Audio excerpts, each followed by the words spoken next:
হ্যাঁ আমি জানি, কিন্তু বলবো না। কেন বলবে না?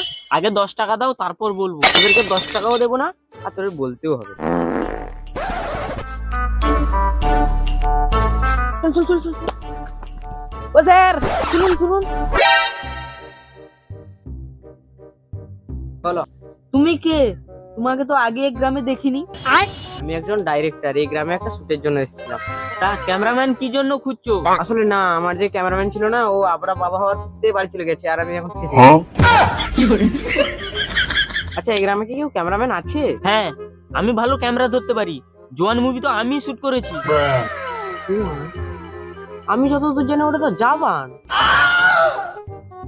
ওই হলো, ওটাকে আমি ভালোবেসে জোয়ান বলে ডাকি। যাকে বাদ দাও, তোমাদের পড়াশোনা কত দূর? আমার কলেজে এক রোজ। আর তোমার? আমার